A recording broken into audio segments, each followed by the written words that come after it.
Welcome back to My Classic Fords. I'm Gordon Best, and this is my 1976 XJ12 Jaguar. No, it's not a classic Ford, but it is going to be a Jag with blue blood. I'm taking the V12 out. I'm going to swap it with a 302, nice little small block Ford, 3-speed automatic.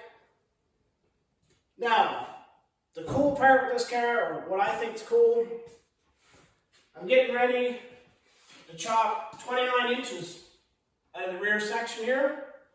I want to take 29 inches out here. I want to bring the whole end of the car up here. So my rear fender's here. That's going to make the wheelbase way too small. So I'm going to cut the front end off, and I'm going to move the front end out between 8 and 12 inches. As far as the roof goes, I'm cutting the roof off here, and I'm cutting the roof off here. I'm taking this section off. I don't know what I'm going to do with this section, so I thought I'd leave it on for now. Probably going to end up taking a little bit out of here, because the whole plan, when the rear end of the car is up here, I want to leave the front window alone, but I want the car to come up, and I want the roof line to come down like this and taper off. These fenders are already the perfect shape, really. They're 6 or 8 inches too long, so we might mow those off. And what I'm thinking is, I'll bring the roof down and tie it in with this. I'll cut the back of the car off and make this look kind of like a Daytona coupe. The rear end of the car come down, there'll be a little wing on here. And then here, I just got a new set of wheels tonight, and they're exactly what I wanted.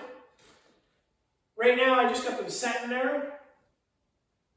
They're about 2 inches proud of the body, so that's going to give me a good opportunity to cut this off, put a nice little flare on it, and I might end up tying the flare into the door, so that part of the door opens up with the flare on it. So I think that'll look kind of cool. Tonight, the whole plan is to get ready to cut this car. Today is what? Tuesday? No, today is Monday. So by Friday, I want to have this cut and slid back together. So that means tonight, tomorrow maybe, I gotta get this thing ready to cut apart. Once it's cut apart, I'll have to get it braced up first. I pull the drive shaft out. I gotta take the 2 gas tanks out. Yes, 2. There's 1 on each side. Go figure. Once those are out, the drive shaft's out, and I have it braced, I'm gonna go ahead and cut it, pull it together, get it tacked up. Once that's done, I'm gonna look at how much to take off the back and how much it's going to be to kind of frame in our roof. So that's sort of what I'm up to. Stick with me. Hopefully by Friday, this will be a lot shorter. I just wanted to take a minute and say thank you to my inspiration, which is BAD CHAD and JOLENE, which I'm sure a lot of you guys know. I first met Chad at a car show in Middleton a long time ago.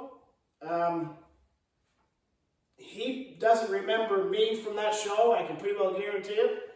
I would have been a hot-headed teenager at the time. I ran into him, and he had the car, what he calls, I believe, the Bat out of Hell. And at that time, that car was in red primer. And what a lot of people don't realize is, in Nova Scotia, there's not a real big car culture. At least not custom cars. I mean, we don't have that around here, so that really stood out to me. And I recently bought a car off him, and I've been down there a couple times. I was looking at his stuff. The more I look at it, the more I like it. The guy does good work, and you will not find 2 better people to talk to than Chad and Jolene. They're fantastic people, true Canadians. biggest thing is, for me, Chad is kind of like Gene Winfield in my mind. It's hard to explain. I mean, what he's doing, you know, is so unique and so cool. Nobody around here is doing that kind of thing. And what they're doing, kudos to you guys. Fantastic. I never would have dreamed of cutting a car up when I was a kid. In my teenage years, I started with cars when I was about 14. I had a 63 Mercury. My big goal was to restore it. It was a 4-door.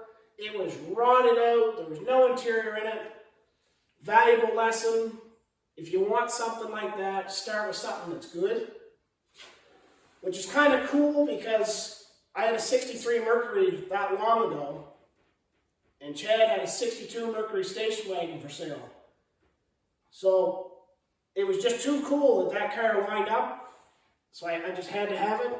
It's kind of unique to me. So I'm really glad I got it. But again, I just want to say thanks to Chad and Jolene. Keep up the good work, guys. And I hope you like what I'm doing. Because part of this car comes from watching your videos. Doing this right here, it is my idea. You know, and I did come up with it myself. But a lot of this, you know, I mean, it transpires from years of watching the show Bad Chad Customs on Discovery. I recently got it on Apple TV, so for those of you that have Apple TV, it is worth the purchase. I'm telling you, it's a good show. It's a real show. The people in it are real. It's a really good opportunity to see what they're doing. If you follow them on YouTube, they're fantastic. They're just absolutely fantastic. Like Chad says, take what you like, throw away what you don't. I'm about to cut this car up. The reason why I'm cutting it up, it's a rotted out 1976 Jaguar. It hasn't ran in 23 years. I don't know anything about the motor. I know it broke down in 1999. It was towed to its destination. It's been sitting a long time. The interior was absolutely no good. The floor is rotted out. I'm telling you this because this car was already ruined by the previous owners. And I don't mean that in a negative way. I just mean that in the sense that this car was left and neglected. And the reason it was, you know, it was an old Jaguar at the time when it broke down. Nobody thought much about it. That's what happens to cars. I'm going to give this car an opportunity to be fun again by cutting it and modifying it. And if not, it's going to be fun doing it. So, stick with me. Hopefully by Friday this thing's going to be shorter.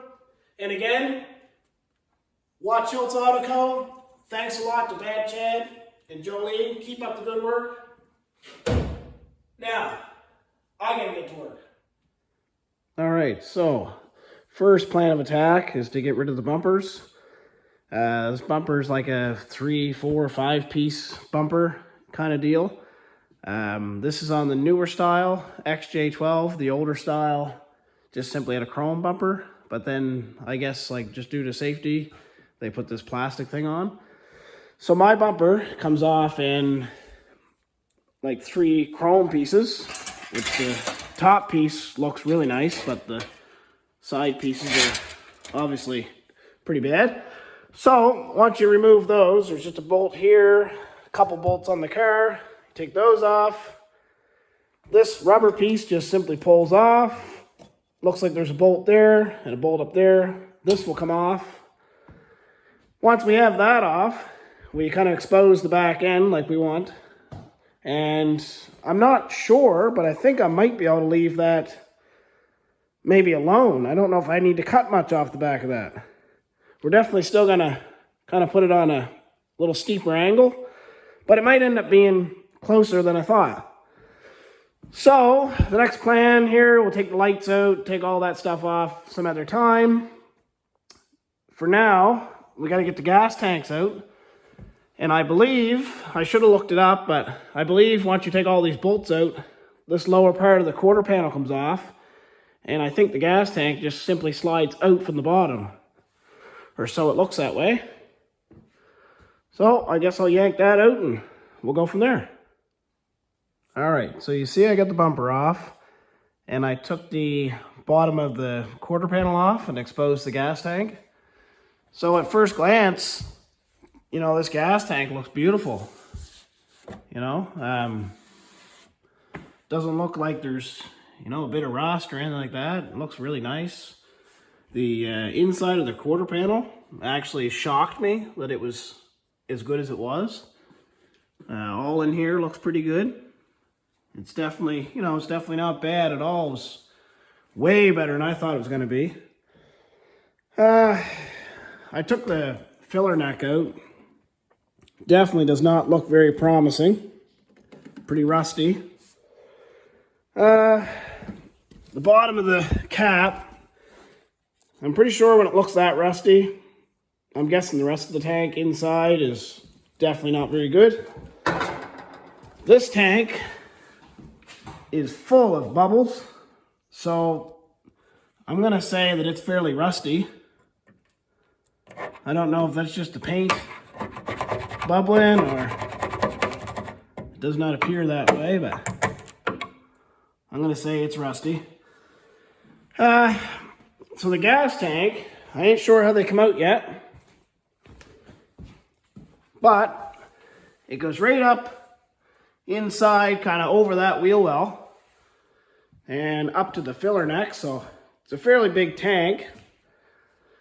When I rebuild the back of the car, I'm thinking probably what I should do is just simplify it by putting a fuel cell in the trunk. It's going to sacrifice trunk storage, but at the same time, I mean, this is going to be a two-door, you know, date night coupe. It's got to be something that we can just go out and have fun with. So I'm thinking the easiest thing to do is just probably just scrap these gas tanks. So I guess that's what we're going to do. We'll take those out and get rid of them. And we're definitely going to get rid of the bathtub effect, I'm going to call it. The bottom part of this quarter panel, it's still in really good shape. So I'm going to use the panel. But I'll just show you quickly how it goes on. It goes on like this, and it makes kind of like a bathtub joint. So we're going to get rid of that. When I say we, I guess there's no mouse in my pocket. It's just me. I'm going to mow this off, flush it down. I'll probably use that body panel, just cut the lip off. We'll butt weld it on, clean it up so it's a nice smooth transition. And that'll clean up the back of the car a lot, make it a little more streamlined. And, you know, we'll go from there. All right, well, let's keep going. Okay, so the gas tanks are out. I'm really happy to see how good a shape the, you know, underside here is. Up inside the quarter panel looks exactly the same. It's just it's in really good shape back here. All up over the wheel arch, all up inside here, and everything in the suspension. It's in fantastic shape. The trunk's in fantastic shape. So, again, like Chad says, the rust kind of helps dictate what you're doing to the car. This car is good from about where that green tape is back. So this is a very usable piece of the car. So we're definitely going to use that. The floor, on the other hand, you can clearly see is fairly rusty. I think there's a hole in the footwell there. So we're going to cut at least a big majority of that out. I'm going to cut about 29 inches out. So we got the tanks out, or I got the tanks out, and there they are. They look really good, but the reason they look so good, they were rebuilt at one point, so that's kind of cool. I'll show you this tank here. I tried draining this tank, and And that's how rusty the tanks are. When I tried to thread that out, it literally just split the tank. Even though the tank looks that good, it's really not. So, like I said, we're gonna, cut the back end of the car up anyway and change it up. So I'm gonna find room for a fuel cell of some kind. I think I'm gonna use like one of those original gas caps because I think they look kind of cool. For the rest of the car here, tomorrow, I'm gonna have to pull the exhaust off and get the drive shaft out. And after that, I think I'm ready to brace it up and cut her in half. So if you guys want to stick with me and subscribe, hit that like button, that would be great. And again, just a big thank you to Chad and Jolene. You've just been a great support and, just great overall inspiration for this project. And I really like watching your stuff, so keep up your good work, and I'm going to try to do my best. All right, everybody. Well, thanks a lot for watching, and stay tuned for tomorrow.